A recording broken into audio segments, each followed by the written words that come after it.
whose speech tonight is entitled My Best Friend Tom. With my best friend Tom, please welcome Ray Welchman.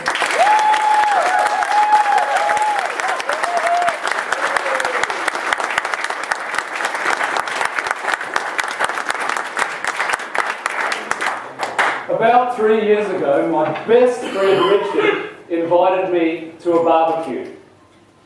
Now let me tell you about Richard. He taught me a lot of manly things. And one of the things was the barbecue cooking avoidance technique. Now this was very simple.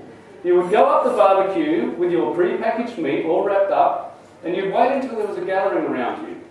Then you'd slowly lower it onto the hot plate wrapped up. Somebody would grab it off you, ban you from the barbecue, and cook it for you. Ladies and gentlemen, Mr. Contest, Chairman, I was standing around the barbecue with a wafting smell when I decided I would make some conversation. So I said to the guy next to me, "Did you have any trouble getting here tonight?" And he said, "Nah, I've got a tom-tom." I said, "Oh, tom-tom?"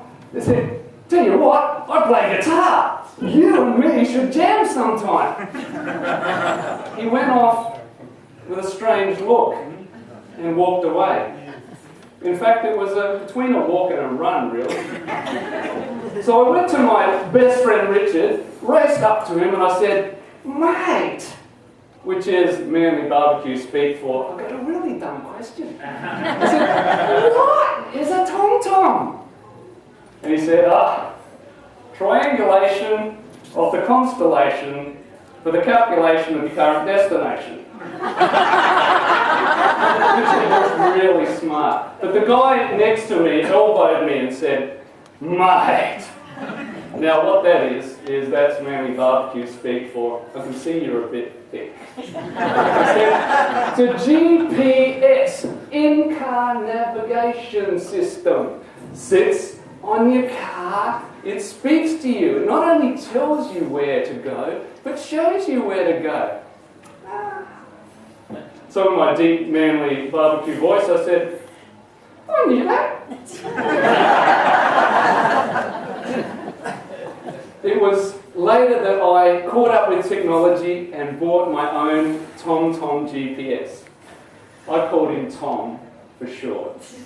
And Tom became my best friend. Now some people say that a dog is man's best friend. I don't think they have ever owned a dog.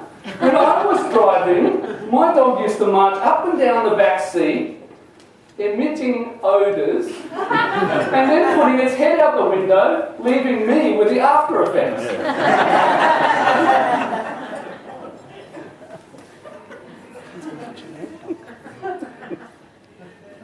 When I had my tom-tom, 2 years later, I was so excited.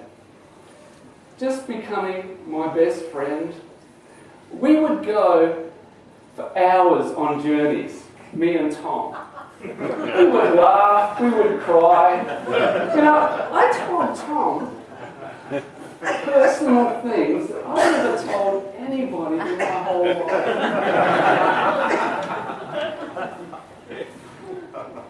I remember one time, before I even put the street in, Tom would already know what I was going to type in.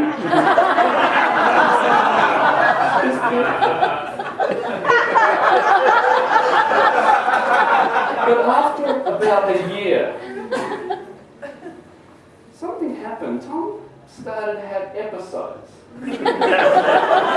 Sometimes he would just stop talking. Other times he would just go blank.